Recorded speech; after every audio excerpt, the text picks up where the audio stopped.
If it wasn't that bad, people wouldn't believe it, right? But it's getting better. Like, it's getting so much better. That's the best thing about it. Like, it's always getting better. You know, it got worse. We couldn't do it, and then we're getting back there, and that's what I like. We are getting back to it.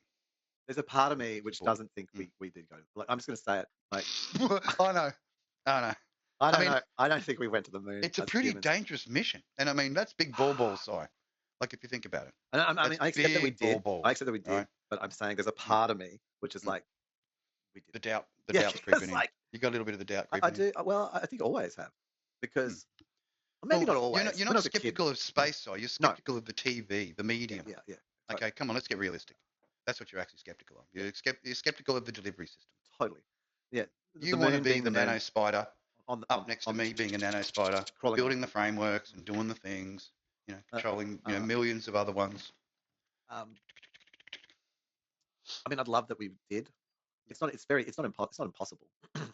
Like, but I guess the reason why is because of the pressure behind it, which was a race. And in a race which is technically complex and you could easily fail at. Is a race in stupidity, Si. There's a desire to lie. Sure. There's a race in stupidity. Oh, we want to beat you. No, let's do it. And here's the thing, like, I don't doubt the rovers on Mars. I don't doubt that. I don't doubt that at all. Fucking thing crashed into Venus. No, I don't doubt any of that. Yeah.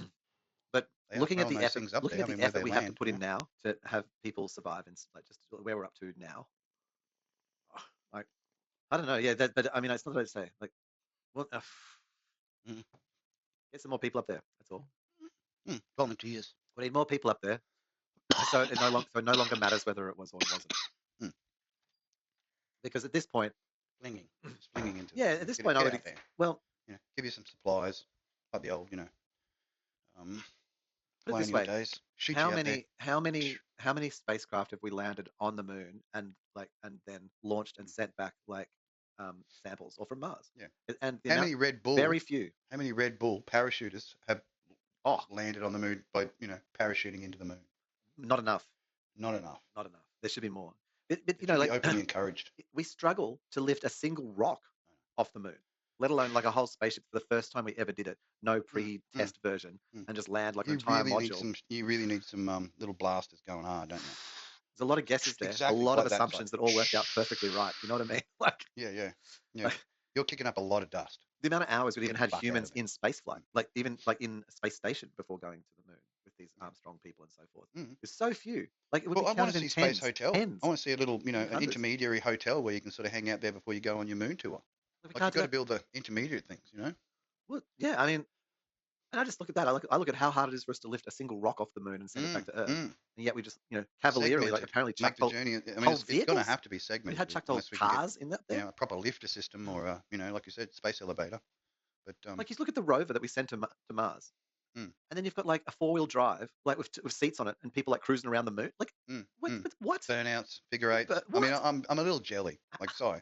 Like, we've talked about this as an official Logan Bogan. How come we haven't managed to send semi-trailers to Mars? I feel offended that I haven't had my fellow comrades be able to do burnouts on the moon either. Like, we could really do some serious doughies and S's up there if we got there with our own Aussie spacecraft. I mean, they're lucky that it wasn't going so fast; it didn't just bounce and be flinging itself. Will we use something like one of them old Holden Red motors? You know what I mean? Like, we'd fit it with something like that, wouldn't we? We'd get the old Holden Red motor, and that buggy's just going to tear. It's going to tear holes in the moon. We have to get the wides on there so we didn't do too much dust displacement. Get the wides on. Well, there's another thing. How come it wasn't just basically chucking up you think about that thing flinging itself across. Hang on. I've got to bring myself up just to refresh my memory. Yeah. Of moon buggy. I have been watching a lot of the pre-processing stuff, like what they did with the Gemini and all those other pre-mission stuff. It's been interesting, like moon. They put a lot of energy and time into the space things. You know what I mean? Driving on moon. It's going to personally bring up 5th day of the mission. Day 5. Captain's log. Like, you look how big this thing is. Can't see it. No. It's 21st. I can imagine. I've seen a lot of space stuff. Yeah. Okay. Oh, it's a bit loud. 30. Like, it's okay. So he's flinging himself across in this vehicle. Pardon me. It's lumping around everywhere. Yeah. But you look at the dust that's kicking up, and the dust just lands back on the moon. It's like, it's weak. That's no gold. Like, that's not gold dust being torn up. Oh, hang on. You want it flying, mate. You want mud chunks and rivers on the moon just flying up, salt, silica, all them little micro things that make the moon glow. Reflect the sun's light.